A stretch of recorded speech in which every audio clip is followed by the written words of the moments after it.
বন্ধুরা, আমি সৈকত চলেছি আবার একটা নতুন ভিডিও নিয়ে। আর আজকে আমার বিষয় হচ্ছে ওয়েব সিরিজ রিভিউ। তো একটা হিন্দি ওয়েব সিরিজ দেখলাম যেটা আমার দেখার অনেক দিন ধরে ইচ্ছে ছিল, যে এমএক্স প্লেয়ার ওটিটি প্ল্যাটফর্ম, এটাতে সবচেয়ে প্রথম যদি কোনো সুপারহিট ওটিটিতে আসে সেটা ছিল আশ্রম।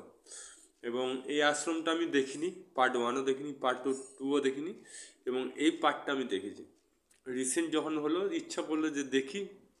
তো সত্যি কথা বলতে এতে নতুন কিছুই নেই, এরকম ঘটনা হামেশাই ঘটে থাকে। বাবা রহিম বলুন, রাম রহিম বাবা, বা আরও যারা ছিল, এরকম ধরনের আমাদের ভারতবর্ষে অনেক ঘটনা ঘটেছিল। আমার মনে হয় সেটা থেকে অনুপ্রাণিত হয়ে এই ওয়েব সিরিজটা করেছে।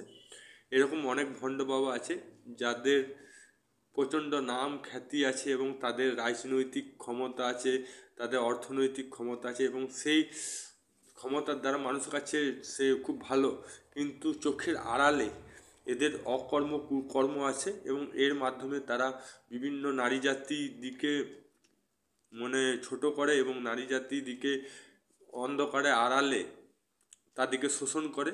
সেই গল্পটাকে তুলে ধরেছে এই ওয়েব সিরিজে, এমন নতুন কিছুই নেই। তো আমি পার্ট 3 দেখলাম, তো আমার সেরকম কিছু ভালো লাগেনি। আমি একটা কথাই অবাক হয়ে যাচ্ছে, এমএক্স প্লেয়ার এত ভালো ওটিটি প্ল্যাটফর্ম, এর আগে যে রোমান্টিক গল্পগুলো আছে সেটাতে এমএক্স প্লেয়ার 1 নম্বর, সেগুলো খুব সুন্দরভাবে ফুটিয়ে তুলেছে।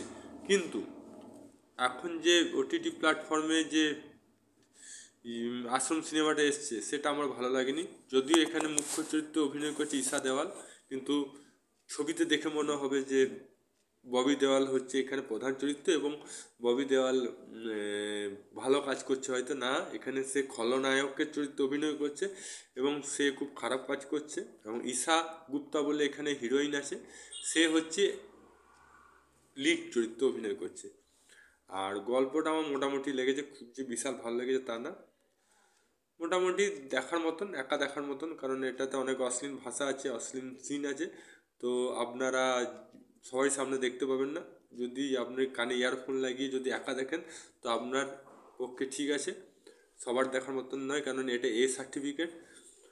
আর শেষে কি হয়, শেষে ওটাই হয় যে ববি দেওয়াল জেল যাবে, এবং কীভাবে জেল যাবে সেটা জানতে গেলে আপনাকে 3 ঘন্টা ওয়েব সিরিজ দেখতে হবে।